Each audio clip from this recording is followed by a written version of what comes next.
Yes, hello everyone, and welcome back to our Africa Creative Tech webinar series dedicated to this dynamic African creative economy ecosystem and its enablers, where we intend to blend creativity, technology, and venture capital together. You may hear a little noise. We're at Art Basel now. Art Basel is around the corner, so we may hear some construction. Uh, some elements of construction works here. I hope hopefully that wouldn't spoil our conversation, but also but only give some kind of exotic and the scent of real art market. Uh, Yes. yes. Hi Olu, my co-host today, as always, in this Africa Creative Tech series is Oluneye Oluvolo. Hi Olu. Thank you. Thank you, Dennis. Hi, Dennis. How are you today? So, Yes. thank you, Dennis. Okay. So, No, I'm good. I'm good. We survived the Thanksgiving Day, and thanks everyone. Thank you for joining. I mean, everyone who is joining us today, the day after Thanksgiving. It was not so yeah. easy to get up. Okay. All right. So, thank you, Dennis, for your warm opening introduction. I'm always excited at the start of this innovative vision. And so straightforward, I would say I'm a storyteller and poet by heart, and I bring a blend of creativity and strategy to inspire meaningful change through words and ideas. I also wear an entrepreneurship hat as the founder of Story Chess Group Inc. in Canada.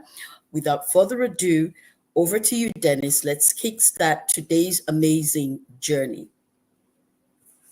Yeah, thank you, Olu. So every time I'm listening to impressive CV, I feel myself even more honored and proud hosting next to you. So, right, from late September to mid December 2024, our audience has the opportunity to learn more about the Africa through its entrepreneurs, investors, and artists as well. So you can find the previous streams on our YouTube channel at Fuel Arts Accelerator. And I also should mention that this series made possible thanks to the partnership between Fuel Arts and Story Chest. And together we have announced the Africa Creative Tech Initiative, and both were committing to refining educational approaches, integrating innovative business models, and exploring a lot of initiatives to foster growth and innovation of African creative tech. Would you be so kind to present our today's distinguished guest, Olive? Sure, it would be my pleasure, Dennis. So today we're thrilled to welcome Hassan Ragab, and he's an Egyptian American designer and artist. He's based in Southern California with over 15 years of experience in architecture, generative arts, and computational design. As the founder of HSNRGB, he integrates artificial intelligence into creative practices, exploring themes of identity, heritage, and humanity. He's known for blurring traditional and contemporary boundaries. Hassan uses generative AI to redefine visual languages and cultural narratives. His globally showcased work has earned the recognition for its innovation and impact.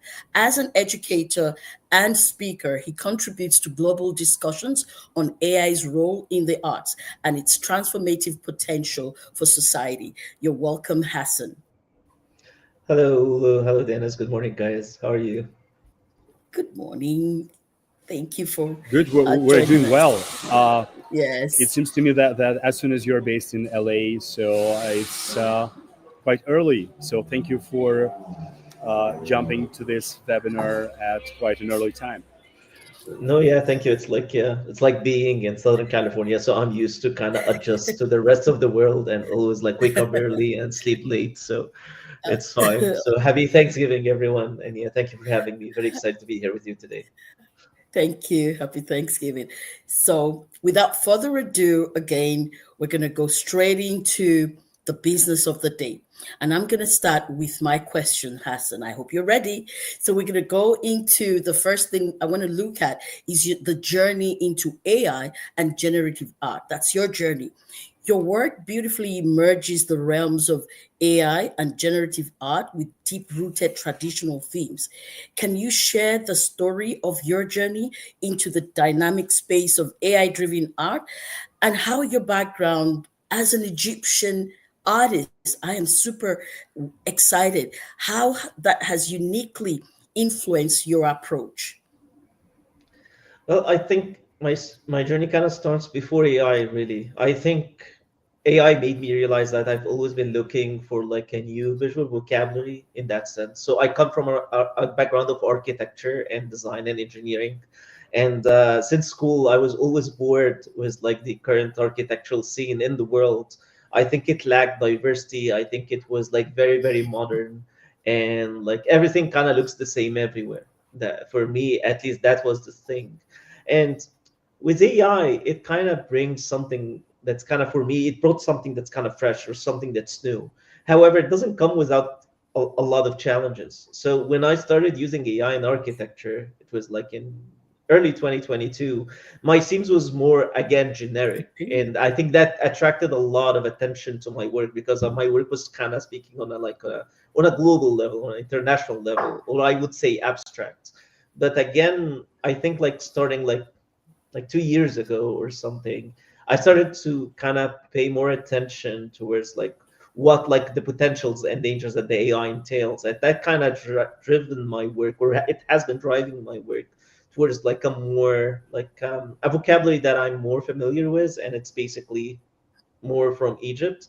Maybe now it has like also like some American influence because now I'm also American right now. But again, with Egypt, there's a lot of things that you can like. It's such a rich history in Egypt that you just want to navigate, and utilizing AI with this kind of history or like with this topic is something that has been like a thrill. Let me put it this way, like a thrill. Like it's very exciting, but it also doesn't come without challenges. So it's I think I'm just starting the journey in my opinion, but Yeah. I'm looking forward to see what's going to happen, in the years to come.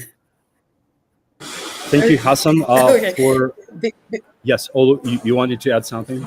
Yeah, I wanted to add something. I wanted to add just a quick pat to your Egyptian origin. Does that actually influence your architecture, your life as an architect? Because knowing the Egyptian culture, the early architects, the designs, and all of that, did that actually influence you going into architecture, and of course you're going into generative AI with arts? Yeah. Well, I'm ashamed that I don't think like there wasn't a big room for me or like for like the Egyptian history to influence me as an Egyptian architect. And this is because I think what is Egyptian architecture? The term itself is very complicated, and I don't think anybody can pinpoint what is really Egyptian art and what is really Egyptian architecture. So as an architect, you don't have like the freedom to be very creative because like no client will come to you and get like in the early years of your life and give you, hey, like there's like $10 million and now build me something. No, that's not what's going to happen. To build something, you have to like achieve like 20 or 30 years of experience. So but as I get more into AI and now as in art, I don't know if I can call myself an artist, to be honest. I don't know what I'm doing really, but I think now I have more freedom to like in this role as try to integrate AI and art and like using architectural concepts to really understand like what it really means to be an Egyptian architect in that sense, and to be exposed to that all these history and all these layers and how I can break them down. So yeah, of course, like being from Egypt is something that it's it's basically what's moving me right now, and that's not because of like me seeing Egypt like, of course, like I see Egypt in a special way, but I think that the architectural art needs to be less generic and more localized, in that sense that I'm trying to work with something that I can really understand, that I can really relate to, understand the Egyptian history better than any other history in the world, because again, that's where I was born and raised. So yeah, that's I think kind of that's the elements that I'm working with, is that like my interest in like the Egyptian Okay. art is because both like Egypt like has a great history, but also because I have an inherent belief that if we want to build a better world, we need to understand our identities. Like everybody needs to work with their vocabulary. Everybody needs to kind of be less modern, like, yeah, understand things on a global level. But again, you need to be, like sincere, and you need, but by being sincere, you need to work with your origins and with your roots. So that's that kind of formula that I'm trying to work with. Thank you, Thank Hassan. you. You've Thank nearly, you. Over to you, Dennis. yes. Thank you, Olo. Hassan has nearly replied to the next question I wanted to ask, though we have a live conversation, so everything could be fixed and improved during this live broadcast. So I will still ask my question, and Hassan, I'd like you to just to fill the gaps that you haven't covered in it in your previous reply. So, yeah, when me and Olo we first were introduced to your art, fantastic art, we understood that we felt that you're very carefully working with the heritage of your country, trying to implement it into like more progressive generative art, and that's how the question of preservation of cultural heritage has raised as a topic of our webinar. So of course today AI and digital tools they offer incredible opportunities to preserve and better say reimagine cultural heritage. And many of your works reflect Egyptian current cultural heritage.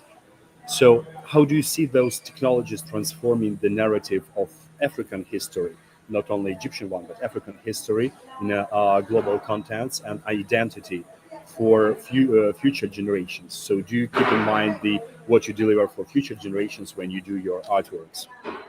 Yeah. So, well, that's another thing, Dennis. Like, I really don't care about the future because, to be honest with you, I think like we need to. I like to pay more attention to the present moment. I think there's a lot of things in the world that we're living in right now that needs to be entangled, that needs to be better understood in order to have like a better future.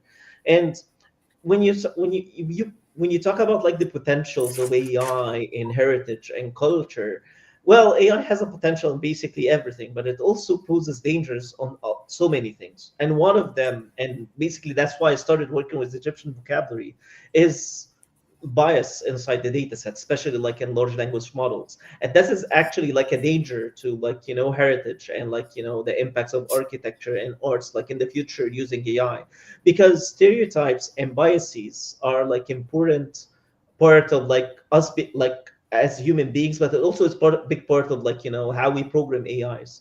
And like if we like for example, like if we talked about Egyptian art again, what is really Egyptian art? Like if you go into Midjourney or Stable Diffusion or any of these big models, it's up Egyptian art, it will produce like ancient Egyptian imageries, but that's not necessarily Egyptian. Like by Egyptian we mean Egyptian at this present moment, and there's a lot of layers that we need to understand about like the Egyptian identity and the Egyptian history, and we need to understand them in the present moment in order to like kind of try to break down what dictates like an Egyptian history.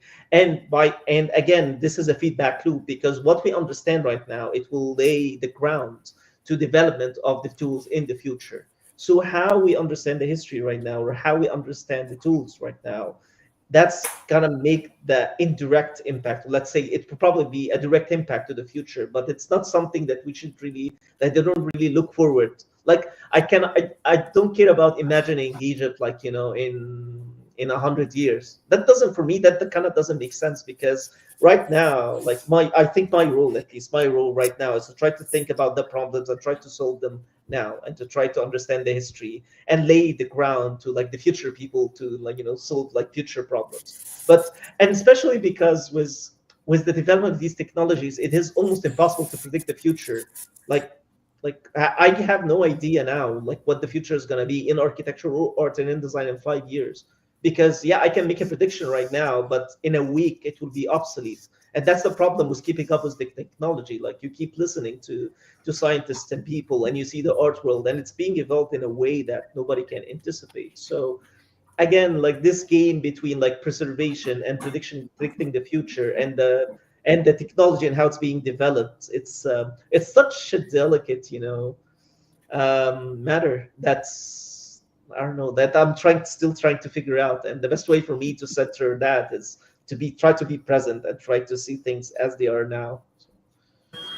Hassan, yeah, thank you for replying to this question. In my personal opinion, a good artist is the artist who makes predictions, but a great artist is the artist who stays in the sphere, whatever happens with it, and tries to improve it and to develop. Yeah, I mean, everything is just a reaction, really, right? As human beings, we only need to react, like because sometimes you can get distracted in the future and forget what's really happening. And especially that you can see that in architecture. Like everybody is like imagining a future where like we have a long, skyscrapers that are white and green, but that's not really, that's the future is not going to be like that, because you have to see the present to look at it. So yeah, I think as a human being, is it so responsible to reflect, to respond to the present moment, and understand it, and not like to stay detached from it and just think about the future. So. Thank you, Hassan. Over to you. Thank you. Thank you, Hassan. I'm going to kind of piggyback to a point that you earlier mentioned, the need for authenticity, and you mentioned that in all of these journeys, they need to be sincere, they need to be authentic and real, and knowing that the Egyptian the culture, it's rich in history, in language, in symbols, architecture, tradition. What challenges and opportunities do you find in embedding African cultural codes into generative art, and how can digital artists approach coding and training AI to authentically reflect the depth and the diversity of African cultures? Yeah, I think that's a really good question. So, like, there are two sides of like, how do you use AI? Basically, are you using like large language models, like pre-trained, or should you train your own models on like, and use your own vocabulary? And if we want to emphasize on like, a certain vocabulary, I think like training your own models can get you somewhere like close to that, because you have no control over the data sets inside like large language models, like especially like Midjourney, like it's a black box, and you have to work with what you have like inside the data sets. So I think yes, there is one way to like, for like, again, if you want to be sincere, yes, like see which, like whatever topic that you are interested in, or basically like where are you coming from, what really drives you as a person, in a sincere way, not in a very global way. And like, you don't really care about like who's gonna like my work, or basically like who's my work is really addressing. It's just like my work. And then you can start and build your library, your visual library upon that, and then you can train your model. But I'm actually more interested in the large language models, because they are in my opinion, these are the futures of like, of like how the art world is going to be driven, basically because they are very affordable, so everybody can use them. Also, they have like a lot of resources that it's not basically available to many people. And not all artists or architects, like they don't code, not everybody does code. So like, again, coding, and like because I worked as a computational designer for so long, and sometimes you get so distracted about like, yes, I want to code, and you kind of forget what I'm really building, like what is really my end goal here. Again, I think like the challenge is one, to become sincere and to have like the courage to like follow what you want to do in life, and not to be distracted, especially in the age of social media. That's like another important factor. And like, what is global, and what is new, and what is good, and what people likes. And the other challenge is that, again, bias inside the data sets. And that's like whether in the training of your own models, but especially like in the large language models, and how these models understand culture, how they understand, countries or like different styles of art and architecture. And for me, I find this like not it's a challenge, but also it's something that I think I'm trying to use to bring uniqueness to my work, because I think like stereotypes and like the biases and how the world kind of perceive your culture, your own culture in a different way than you are. It's kind of brings in like a challenge back to me. It's like, am I understanding my culture in the proper way? Or like, it's like when I work with AI, it kind of makes me it gives me this outside experience of like understanding my own culture. And it brings like like a very bold and a very like like a person like comes gives you your opinion without holding anything back. And like this is such a bold opinion that I like to use and utilize. And I think again that's a challenge, because like maybe your work or like what you're trying to present could be misrepresented or underrepresented in many times. But also it can gives you like a new element, a new bold element that you can reuse and you can try to understand your work through. So it's both a challenge and I think like I don't know like an interesting element to work with, if I have to say. Does that answer the question really, or did I just Yeah. divert into so many things? Thank you. Oh, Yeah, yes, it, yeah. it does. We kind of balance it. Yeah. Okay, good. Okay, over to you, Dennis. I know you I have. should, I should, yeah, thank you, Hassan, thank you, Olu. I should say that as a person who has previously spent like nearly a decade in the sphere of art market and pure art market and artist management, I should say that Hassan, you have a very clear artistic manifesto.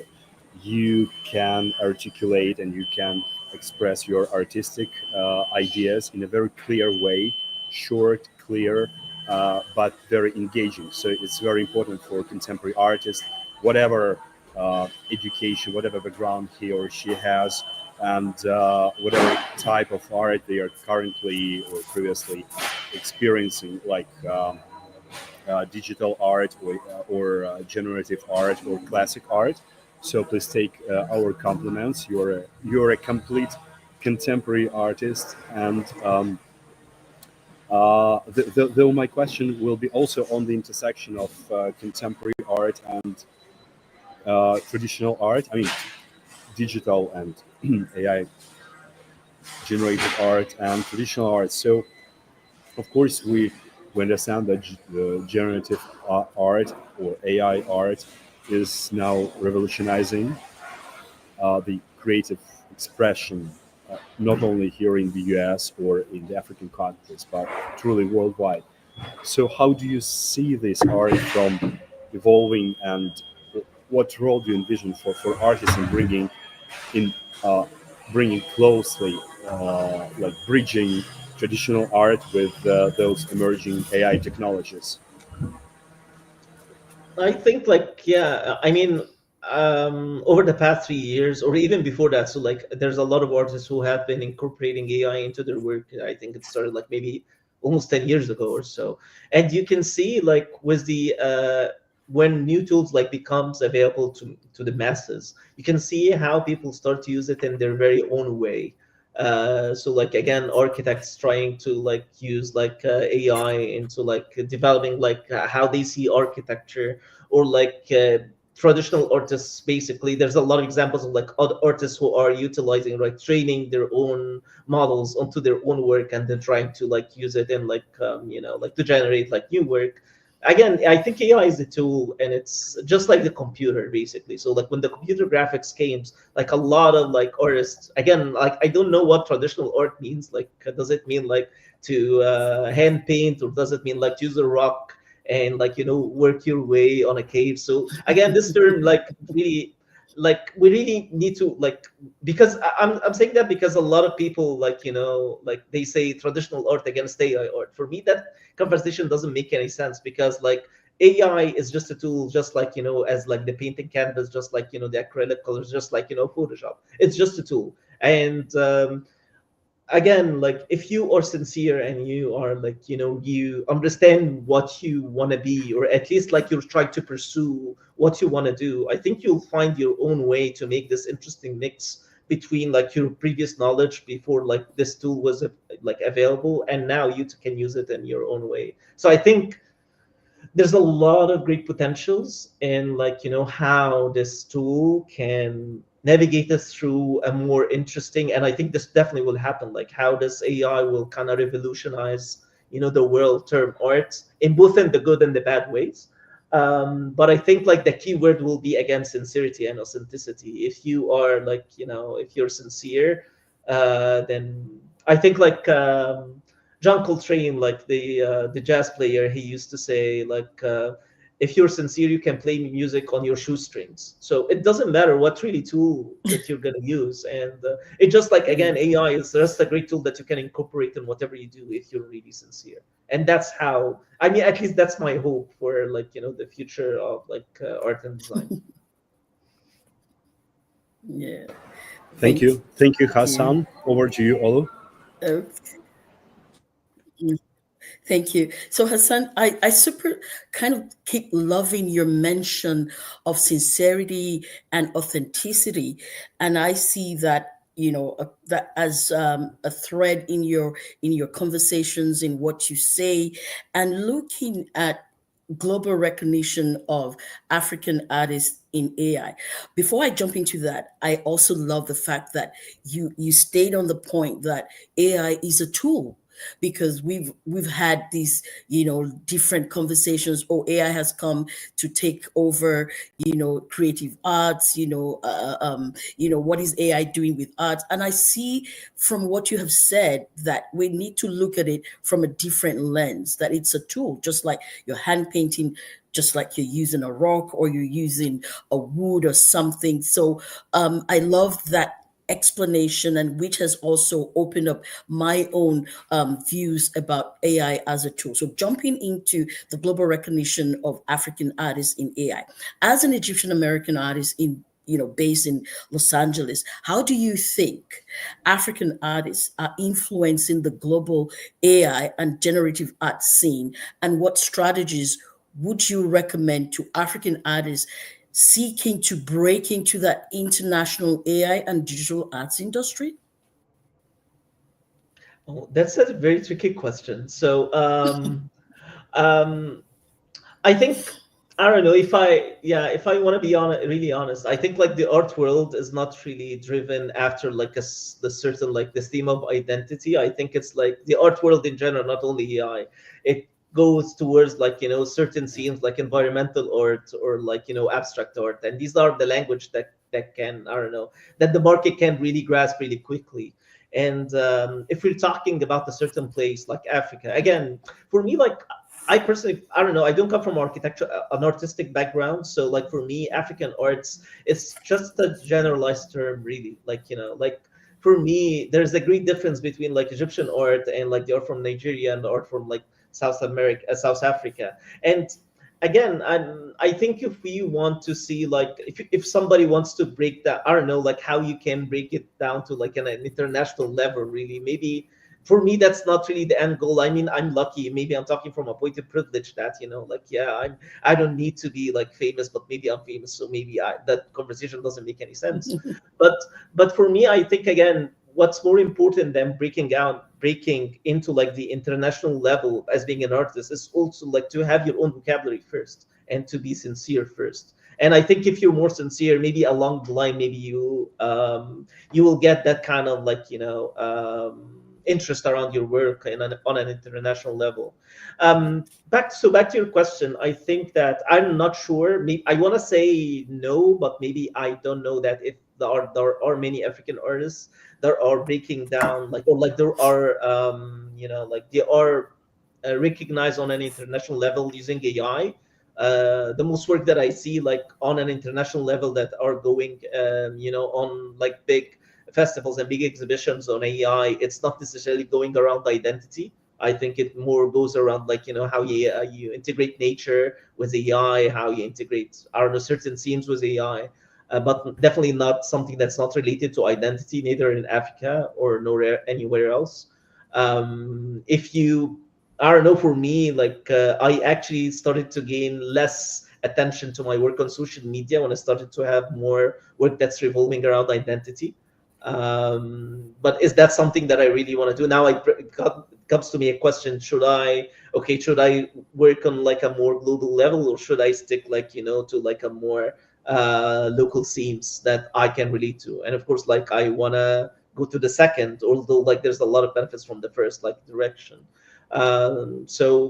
Yeah, but I hope again, like maybe in the future, I think that hopefully there will be more consideration or more interest in work that is relevant around like different identities and diversities. And I think like diversities are very important for like the vocabulary for basically everything, especially for the arts. You don't want the art world to be like very monotone, that have like only one vocabulary that's being repeated. And I think with AI, you can really work your way with like identities rather than having a generic language, because AI produces generic languages anyway. So like everybody can create the same thing if you're using the same vocabulary. So you really need to find your own vocabulary. So I hope like for like many artists that are from Africa to utilize AI in again to produce their own vocabulary and find ways to navigate. And that's how basically you break the current seam in the art world. It's by producing something that's new, and something that's new, that means like you need a new vocabulary. And I think the best new vocabulary again will come back to sincerity and authenticity. So Yeah, thank you. I was going to ask, what was your what your advice would be to African, artists, but you rightly mentioned being authentic, being sincere, and also not really leaning too much, if I get you correctly, on identity, but is it relevant? Does it have a global appeal? And I think you answered. I was going to ask that, but you really touched on that. Thank you for giving so much flesh to that conversation. Yeah, back to you, Dennis. Thank you all. Thank you, Hassan. So we Dennis. spoke about the. Yes, I'm here. yeah, We well, I think spoke. you're just lagging a little bit, I think. Yeah, so Oh, but yeah, we're caught up with do you you. hear me? Do you hear me yet? I hear you, Yeah, Dennis, but I right. think Olu was breaking up from my side. So Ah, okay. so, So we spoke Yeah. about the opportunities of generative art, of artists in the generative AI world. So let's continue talking about ethical dimensions of AI in art.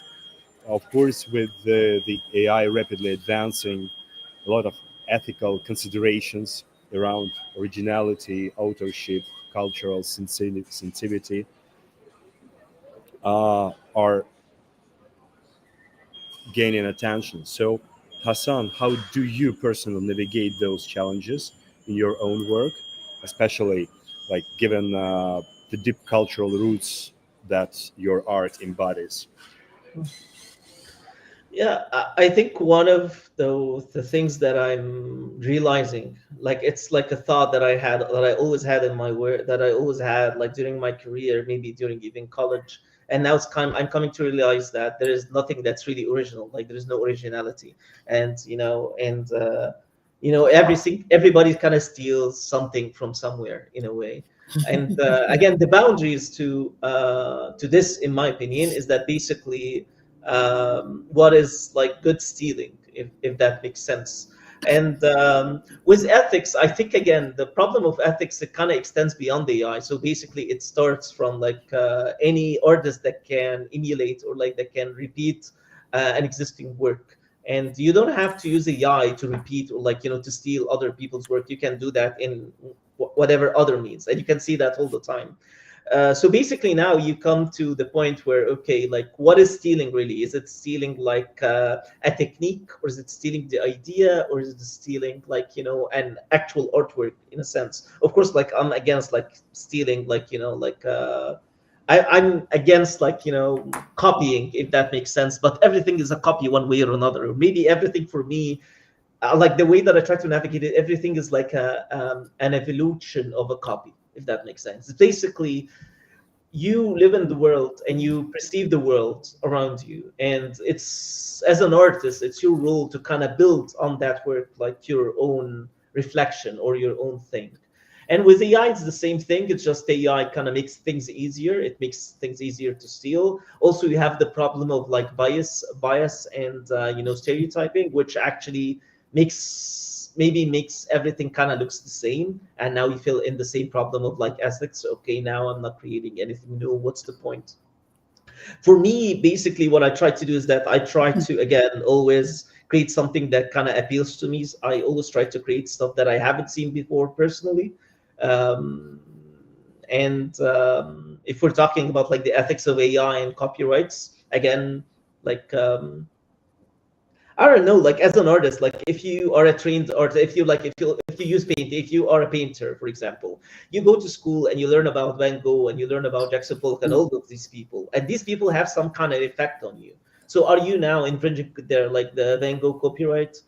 Doesn't make sense. Like if you are an artist or like if you're a creative and you're putting your work out there, get ready for it to inspire people or like for people to copy it. So that's something that you cannot like work without. And yes, AI works on like images of like of the training of like the images basically of everybody, even my work included sometimes. But I'm not really bothered by that. And I think like again that's the future of our shared like knowledge. I think everybody kind of as humanities, we as a human beings, we talk with each other, and by talking we influence each other, give ideas to each other. And now that's like that doesn't make sense. Yeah, it maybe actually break a copyright somehow. Like if you think about it in a philosophical way, we are always breaking copyrights, maybe even as we're speaking right now. And for me, like I really don't like try to think about that very much. I just try to keep on track on trying to create something that is always like interesting to me. And I know deep down that this work is not coming from within me. It's coming from like the outside world. And I'm grateful for the world and for everybody to help me to create this work. So I'm just the medium trying to I don't know, mix and match between like different pieces in the world. And that's my role in it. And I don't like look anything beyond like from what I do with it. Thank you, Hassan. I have a very small additional question. So, does that mean that you think that the hazards and gaps of the possible negative influence of AI on art are overestimated, like it was in the 19th century when people predicted that photography will kill traditional art, or by the end of the same 19th century, people predicted that cinema will kill traditional theater. So now we say that AI might kill everything: architecture, art, the way people think, the way people work. So, do you think that these hazards are overestimated? No, I don't think it's overestimated. I think it might be there. Like if you talked about like when you talked about like the how the movies changed the theater, it might in a way it might have killed it. Like how many people goes to theater against how many people goes to movies, right? And again, like now to become an actor, you don't want to aspire to become a theater actor. You want to come to Hollywood and like work at the Marvel movie or something.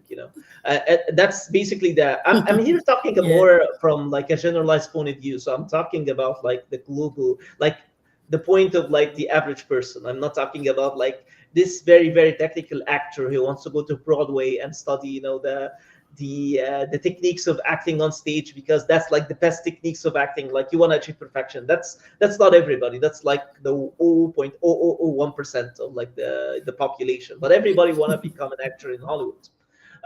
So again, I think the technology kind of changes the role, our role as human beings all the time, and that started from like the invention of agriculture. Basically, it changed like us from being like hunter-gatherer societies to become like people who lived in cities.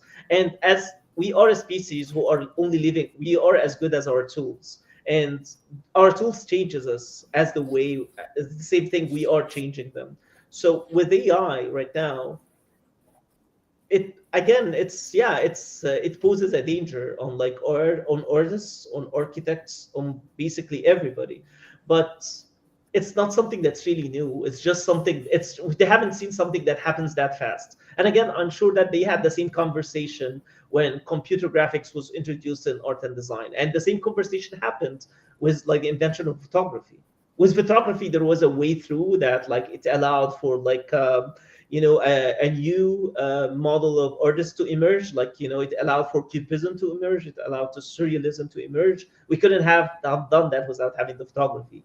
Will AI change that in the art world? It might. In what way? It's really hard to predict. Can it kill the art and everything? Yes, it can. It can kill the entire humanity. Really, like we have no idea what's going to happen. So yeah, I think like with technology, like the pros goes hand in hand with the cons, and like the danger goes hands in hand with the potential. So, you know, we'll see. I don't know. Yeah, thank you for your honest reply, Thank you. Hassan. Yeah. So I'm gonna take it away from here, Hassan, and I always love, kind of peeling back the layers of what you had previously said, and I love the two things you said. Our tools, we're as good as our tools. We're seeing how technology is driving every industry, agriculture, education, health, and so with creative industry, there's also the fact that AI is a tool that is driving, the narrative, there. And you also mentioned the fact that we're not stealing, basically, or we are stealing. I don't know whether it's we're stealing or we're borrowing. It's in between that, and that we're inspired by who we kind of listen to. And as a spoken word poet, I find that my expressions, my words, my creative works follow, or I'm inspired by Maya Angelou. So if I want to do a spoken word piece or something, I carry some of her, her moves, her gestures, and all of that. Am I stealing from Maya Angelou? The answer is no. I am only being inspired by what these great poets have done ahead of me. So I'm going to bring you to a topic that you said you don't like the future. You're not thinking about the future, but I'm going to have to take you to the future of AI and generative art in Africa. So looking ahead as AI technology continues to advance, we're seeing that advancement. It's growing in leaps and bounds. What innovations or trends are you most excited about in the intersection of AI and art, especially for Africa? Yeah, I'm hoping, or like I'm really interested to see how, like, like people from different regions, different parts of the world, utilize their own vocabulary or their own identities in implying their work. Again, I think like for many, like again in the Western world, which is like the dominating market for like the art scene, or maybe like the Asian market, I don't know. But like again, I think the market needs to see this new fresh perspective on how like artists from different parts of the world kind of seeing the world. So I'm interested in how AI is going to help a lot of people in kind of figuring that out in a more honest and not very Hollywoodic way. So yeah, that's again comes to authenticity, and like, yeah, let's try to use it locally and not very modern way. I think like that's becoming like a generic answer to everything, but it's basically, I don't know, I think you can really bake it to that, in my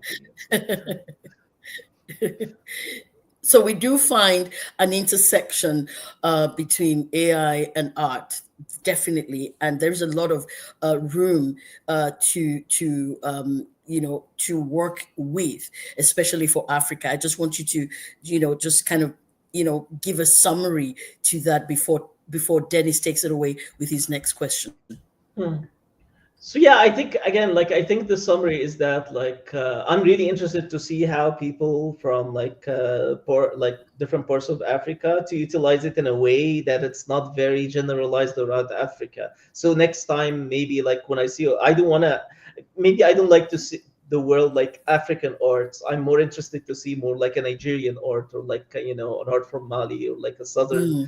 African art. That's what I'm really looking for and interested in, and that's what I'm really thinking I will help navigate us through that. And Mm. Again, if I want to take an example, like like Egypt, Egypt shares a lot of geographical elements with Africa, and it also shares a lot of cultural elements with the Middle East, and it has sharing some elements with like the Mediterranean countries. But I like, for me to label Egypt as like a Middle Eastern art, or like an African art, or like a Mediterranean art, for me that doesn't say a lot about like what Egyptian art is. Same thing about like African art. It's just like, I think if you use the AI to produce like Yeah. what you call African art, you go to Midjourney and produce like, if you type in African art, it'll start to produce like black people figures, and that, for me, that's just very stereotypical. It's not really artistic, it's not really informing. But what I'm really hoping is that, like, yes, people from like different parts in Africa, whatever country that you're in, you use like your knowledge, you use your own tools, and kind of reflect on that to shed the light on like what does it mean to be an artist from like Mali, or like what does it mean to be an artist from Ethiopia. That kind of differentiates between like an artist from Ethiopia and Mali and Nigeria. I really hope that AI can bring that into the world, because I think like the world kind of puts Africa in such like in one basket. The entire continent is just in one basket, and for me that's not really helpful, especially for the arts. You don't go and see Yeah. like, you don't say European art, like you go like, or you don't say European history. No. European history is just like very generalized, Hmm. but you can break it down to British history, French Hmm. history, German history.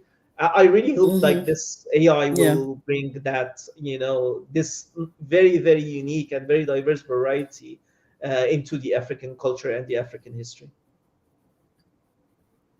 Thank you for Yes. reframing that for us. Indeed, it's an eye opener. Not an eye opener, but reframing the fact that we sometimes forget that Africa is a continent of 54 diverse countries with their unique elements and the uniqueness in terms of creativity. Thank you so much, and I super appreciate that touch point on the beauty and the diversity in Africa. Back to you, Dennis, for your next question.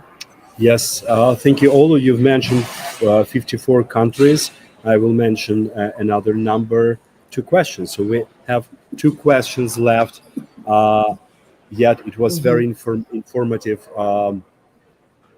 until now on behalf of Hassan, who replied brilliantly to our questions. And so the first of the two questions left, I mean, as an investment guy, as an investment person, I can not to ask Hassan about the investment side of the process. Uh, in many cases, artists do not have close connections to investment process. Yet, so we all heard or know or used to that tech sectors are positioned for investment, and the more advanced technology, the more brand new technology it is, the more uh, there is more interest of the VC funds into it. So Africa's creative tech is also very well positioned for investments. From your experience, Hassan, what areas of AI-driven creative industries do you believe hold the most potential for investors looking to make meaningful impacts? That's a very hard question for a non-investor or a person who's like away from that. So usually I go to you, Dennis, to answer these questions. But again, if I have to say, I think that like if you're talking about investment, so you always want to look into something that is both new and that has potential. I think if you want to break it down to that, and again with AI, and like for so many African countries, again, like what I'm saying is that in my last answer, when I was talking about how like it might seem like, yeah, maybe like the different parts or different countries of Africa, they're so underrepresented, there's so much potential that is not discovered, and that is a problem. Maybe for an investment point of view, that is a good thing, because now you have like a raw land or a raw area where you can go and look into like a new content or new vocabulary that you can invest in. And with AI, again, there is certain uses of AI that can really helps with like this kind of a new material that can be used in whatever way. Maybe yeah, it could be used for investment. So yeah, in the creative industries, you're talking about like the art and design and art, like especially if you're talking about like whether it's like in the movies, a movie industry, you're talking about like the visual arts in general. Maybe design at one point. So right now we are only seeing like what AI, like what big models can generate in the term of like the 2D and like the video, the videos. But in the coming years, you'll also go beyond that into the 3D, and now you will have like a more like AI design content. And at that point, you would want something that again that is fresh, that it's new, and now you can really invest in it. That's I think that will definitely impact the architecture.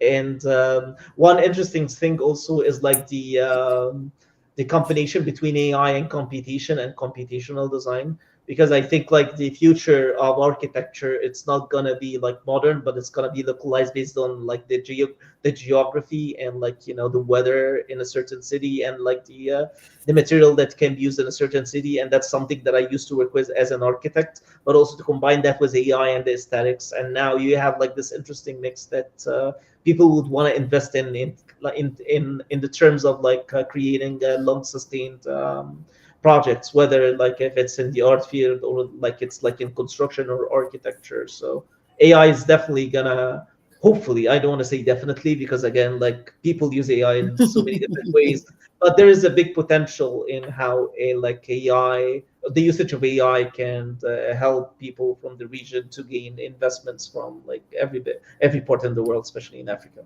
I hope so. I Yeah, we hope so Okay. as well. And thank you, Yeah. Hassan. Your Thank reply you. was very polite but informative. Yeah. exactly. So, Thank you. as an So investor, I'm fully satisfied the your artistic vision on the investment perspectives of this field. I wish all the artists could have given the same level of replies when Yeah, investors are asking them if they I should tap into this particular industry. yeah. I mean, I have to say that if I want to bring investments in, right, I can say like a different answer. But yeah, if we're talking about investments, you have to be Yeah, positive, I guess. but yeah. the only thing I will warn you from, uh, uh, I I wouldn't recommend you to say like invest in my art, then buy my art, because I actually Oh I hate no, yeah, when yeah. I Oh hear no. artists say, yeah, invest, you should invest in my art. Hey guys, so is your art Yeah. so Hmm. what's the volatility, Yeah. what's the return on investment, what's Invest. the um, yeah what's Yeah, the exactly. ARG of your art? They do Yeah, not yeah, know, yeah. but they still say invest in my art. So Yeah. yeah. Hmm. Yeah, no, if I want to add something to Invest. that, Okay. like for Okay. me, it's like it's very dangerous that word. Like I don't want to go to person to say invest in my art, because I know that the point that they invest in it, they are partners in it, and now they've changed the vision. Like, and that's a problem when dealing with big clients. Like I dealt with big Mm, clients, and what I don't really like is that like they keep on like, because they put money in it, now they're just trying to push the ideas away from like my original thinking. So like I'm really careful about, like I mm, never go out and try to sell out my work. Again, maybe I'm lucky enough to say that, but mhm, I like, yeah, maybe I will display my work like for people, like for an exhibition, or like if I want to do something, but I never try to force it like, yeah, I need your money to do this now. I think that's very dangerous for an artist, like what you mm, said, and so I think that's like a great yeah. advice for everybody. Like, yeah, if you want to formulate Mm, something that is authentic, that's new, you need to wait for people to come to you with your vision, and you need to have your own vision and mm. stuck to it. And like if you're interested in the money, then don't do art, basically do something else, if that's my opinion. So Exactly. I super love that last point. You keep touching on these points, making your work relevant, making it authentic, making it being sincere. And I'm going to take my last question, which is the last question for the day, based off of your work as an architect, and also take you a deep dive into the future. Imagining the future of architecture in the digital age. What potential does AI hold for creating sustainable, culturally rich, and community driven architectural solutions on the continent of Africa with 54 countries. Yeah. So Ulu, you always like to bring me to the future, right? Although I said like I don't want to go to the future, but I think that's a fair question, really. That's a fair question. So yeah, that and actually yeah, that's actually the most like futuristic question that I can relate to because like that was basically my work. So like again, like my field before like using AI was computational design, and I think with computational design, it enabled our ability to compute and to automate a lot of the processes that makes architecture more relevant in the terms of like usability and sustainability. And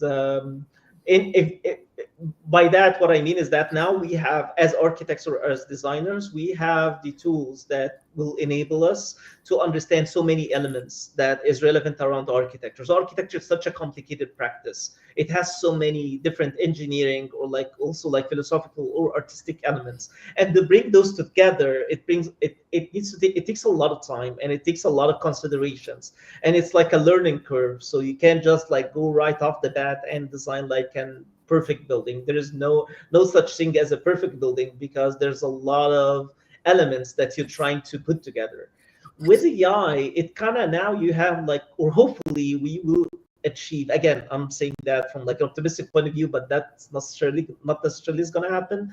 But again, like you're looking at like a future of hopefully that our tools will reach that level of level of automation that can calculate a lot of like different elements. If you're talking about Africa, so you're dealing a lot of like with challenges in the weather, challenges in like the building environment and materiality, but also from the factors of like usability and basically like the fundamentals of like of ideologies of like build something that's relevant to a region or a place. And with AI, hopefully you can achieve that level. If you have the right models and if you have the right mindset, AI can help you build something that again that is not only sustainable in the matter of like the tangible sense, but also something that people can relate to in the intangible sense, something that is unique to any certain part of Africa. Again, I do want to say Africa because each part of Africa is kind of different and it has its own potential and its own challenges. And it's the same thing for the world, really. So like the world is now suffering, the architectural world is now suffering from like the modernism syndrome and like the mass production series where like all the cities looks the same. We overbuild, we overuse the materials in our built environment. We are not creating like good spaces for everybody to use, and I'm saying that again for like the maybe 90 or 95% of the built environment in the world. And with AI, hopefully, if we can like customize these solutions to like certain places, and the more focus that we put on a certain area and more customized solution that we put for a certain area, you will have a more like sustainable, basically product or a sustainable outcome. Hopefully AI will enable us to do that. We already have started that with like digital with like the digital architecture and the digital fabrication and computational design. Hopefully AI will be a continuation to that and to help like places that are like that have like this kind of challenge, especially like in parts of Africa. So again, hopefully, I don't know if that will happen, but hopefully. Thank you. Thank you. Hopefully. Thank you, Hassan, Yeah. for your inspiring replies and a great conversation. Would you like to make a short closing word before we make our closing words? Yeah, so thank you, Dennis and Olu, for having me. It's great.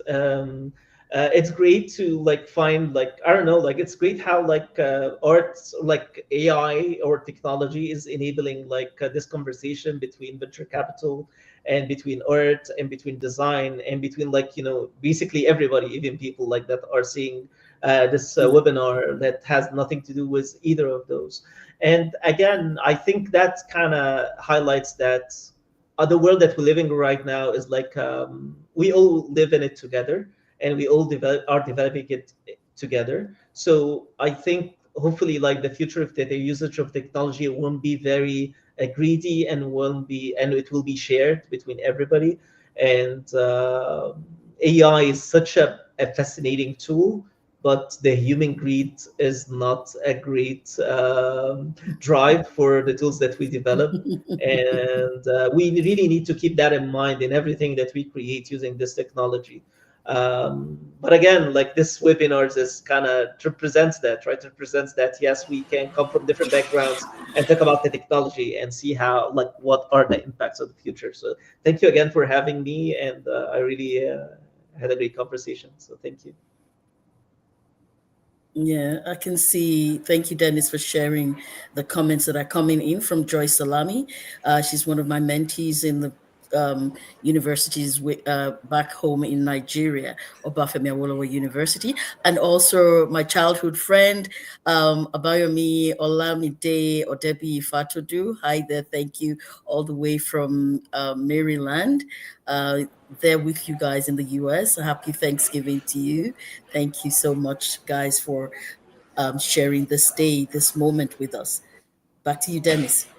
Yes, thank you again, Olu. Thank you, Hassan. So let me just quickly remind that this webinar series is designed to be the cornerstone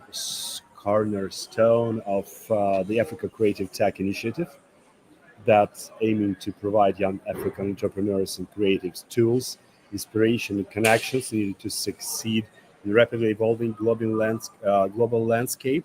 Uh, to succeed, thanks to our speakers like you, Hassan. So please join us next time as we embark on this journey to empower the next generation of African innovators. Um, Over to you, Olo. Thank you.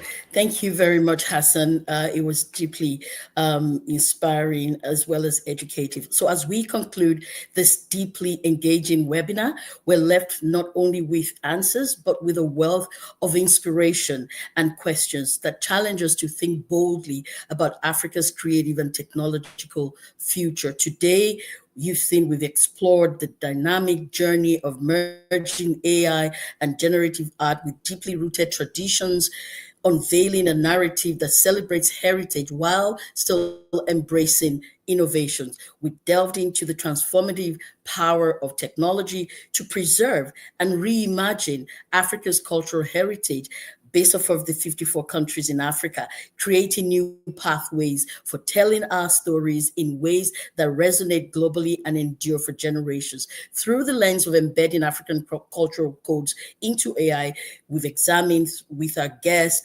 Hassan, the intricate balance of authenticity, sincerity, and innovation, proving that our stories can and must be told in ways that honor their richness and complexity. From the ethical dimensions of AI in art to the thrilling possibilities of generative AI, generative art in architecture, these conversations have showcased Africa not just as a participant in the global tech revolution, but as a leader with unique perspectives to offer. The strategies shared for African artists to claim their space on the global stage, remain authentic, sincere, and of course, remind us that Africa's voice is both relevant and essential in shaping the future of AI, of digital arts, and the creative industries.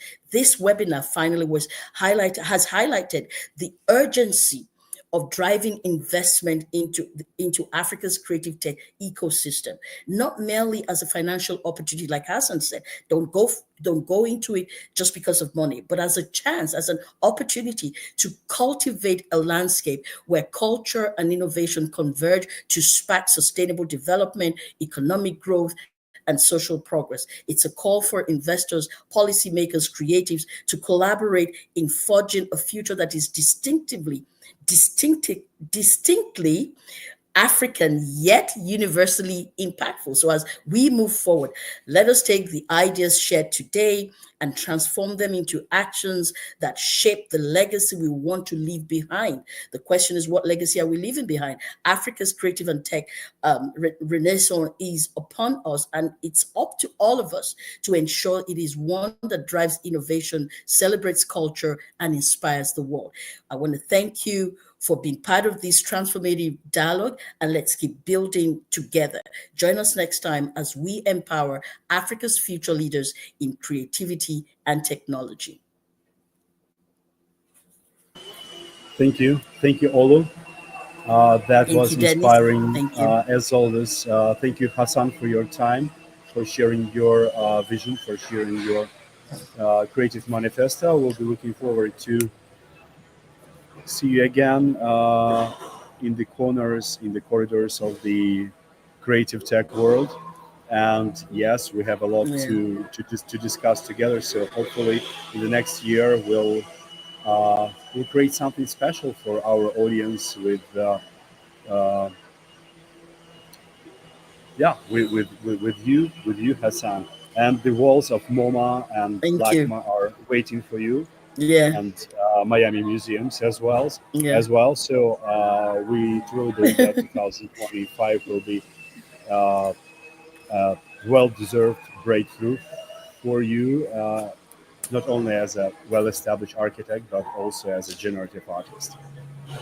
Thank you All again. Thank you, right. Dennis. Thank Thank you for you. having me today. I had a Thank lot of you. fun. Thank you. Thank you, Thank you, thank you, Hassan. everyone, Bye. And and thanks to our uh, audience. Thank you, everyone. yes, Yeah. meeting in 2 weeks because next week it will be the Art Basel week.